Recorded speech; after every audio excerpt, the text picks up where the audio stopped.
एकूणच मराठवाड्यामध्ये काय घडतंय, काय घडलेलं आहे. संदीप काळे माझ्यासोबत आहेत. संदीप काळे, जरा सांगा मराठवाड्यामधलं चित्र काय आहे? भाजपाने जशी महाराष्ट्रातल्या अनेक ठिकाणी आपली मुसंडी मारलेली आहे, ती मुसंडी भाजपाने मराठवाड्यातही कायम ठेवलेली आहे. म्हणजे औरंगाबादचं उदाहरण घ्या, जालन्याचं घ्या किंवा लातूरचं घ्या, या तिन्ही ठिकाणी भाजपाने आपली जोरदारपणे मुसंडी मारलेली आहे. नांदेडचा गड जो आहे तो अशोकरावांना राखण्यात यश आलेलं आहे. पण शिवसेनेचं एकूण मराठवाड्यामधले मराठवाड्यातली सगळी ताकद आपण पाहिली तर शिवसेनेची ताकद BJPच्या तुलनेत कुठेतरी कमी पडते असं एकूण सगळं चित्र आहे.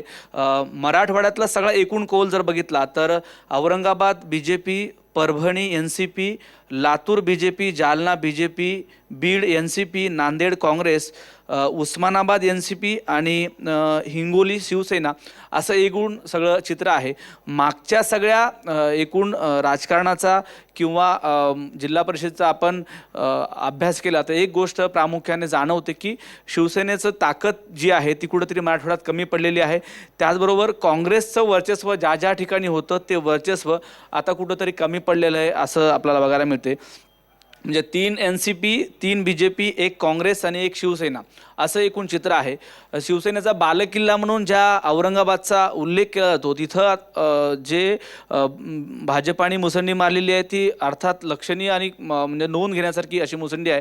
त्याचबरोबर जालन्यामध्ये रावसाहेब दानवे जे भाजपाचे प्रदेशाध्यक्ष आहेत ते त्या ठिकाणी आहेत. लोणीकर आहेत पाणीपुरवठा मंत्री. या दोघांच्या ताकदीचा तिथं निश्चितच फायदा मिळाला जालन्याला आणि भाजपाला जालन्याचा यश टिकून ठेवण्यामध्ये यश आलेलं आहे. त्याचबरोबर आपण उस्मानाबादमध्ये बघितलं पद्मसिंह पाटलांचा करिश्मा त्या ठिकाणी परत चाललेला आहे. त्याचबरोबर बीडचं सगळं एकूण आपण पंकजा मुंडेचा बाईट आत्ता ऐकला, धनंजय मुंडेचं सगळं आपण बघितलं की एकूण बीडमध्ये काय परिस्थिती होती.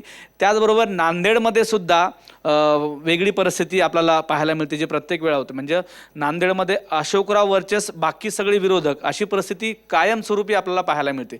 म्हणजे आत्ता या निवडणुकीच्या अगोदर सूर्यकांताबाई पाटील असतील माजी मंत्री, किन्हाळकर असतील, माधवराव पाटील किन्हाळकर असतील, सुभाष वानखेडे असतील, ही सगळी मंडळी, भास्करराव पाटील खतगावकर जे अशोकरावांचे मेहुणे आहेत, ही सगळी मंडळी भाजपाकडे गेली आणि अशोकराव वर्चस ही सगळी मंडळी असं सगळं एकूण युद्ध या निवडणुकीमध्ये आपल्याला पाहायला मिळालं होतं.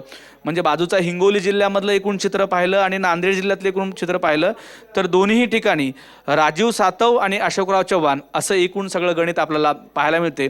या परिस्थितीमध्ये सुद्धा अशोकरावांनी आपला गड कायम ठेवलेला आहे.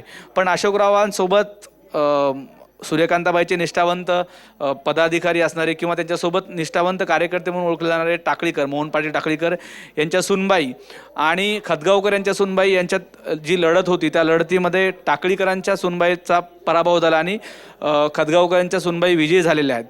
तर ही बाब जे आहे ते अशोकरावांसाठी अत्यंत त्याला काय म्हणतात गड आला पण सिंह गेला असं म्हणता येईल. त्याचबरोबर अशोकरावांचा मतदारसंघ असलेला भोकर मतदारसंघ, त्या मतदारसंघामध्ये जिथं अशोकरावांचा साखर कारखाना आहे त्या साखर कारखान्याच्या अंतर्गत असणारा येळेगाव गट त्या ठिकाणी बच्चूराव देशमुख हे उमेदवार होते, त्यांचाही पराभव झाला. खरं तर हे दोन्ही पराभव अशोकरावांसाठी खूप जिव्हारी लागणारे पराभव आहेत आणि दोन्ही हक्काच्या जागा अशोकरावांसाठी मानल्या गेल्या होत्या.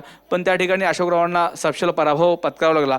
नांदेडचं एकूण आपण विश्लेषण बघितलं, नांदेडच्या बाजूला असलेलं लातूरचं विश्लेषण हे सुद्धा अत्यंत धक्कादायक आहे. म्हणजे नांदेडमध्ये मराठवाड्यामध्ये गोपीनाथ मुंडे, अशोकराव चव्हाण आणि विलासराव देशमुख या तिघांच्या भोवती सगळं राजकारण फिरलं जायचं. पण आत्ता परिस्थिती अशी आहे की विलासराव आपल्यामध्ये नाहीत आणि गोपीनाथ मुंडेही आपल्यामध्ये नाहीत. या दोघांचेही गड हे त्यांच्या मुलांच्या ताब्यात राहिलेले नाही आहेत. धीरज देशमुख जिल्हा परिषद निवडणुकीला विलासरावांचे सुपुत्र आहेत ते यावेळेस इलेक्शनला निवडणुकीला तिथं उभे होते, त्यांचा विजय झाला खरा पण त्या ठिकाणचा किल्ला काँग्रेसला राखता आलेला नाही आहे. संभाजी पाटील निलंगेकर यांनी एक हाती हा विजय आणला यात तीळमात्र शंका नाही आहे. चार मोठी माणसं त्या ठिकाणी आहेत. चाकूरकर आहेत, दिलीपराव देशमुख आहेत, निलंगेकर आहेत आणि स्वतः अमित देशमुखांनी हा गड काँग्रेसचा ताब्यात ठेवण्यासाठी खूप प्रयत्न केले, पण त्यांना यश मिळालेलं नाही आहे. नांदेडमध्ये शिवसेनेला चांगल्या पद्धतीने यश मिळालं आहे, भाजपाला सुद्धा यश मिळालेलं आहे, पण त्या तुलनेत काँग्रेसने जो आपला गड काबीज केलेला आहे तो नोंद घेण्यासारखा आहे असं वाटते सर मला.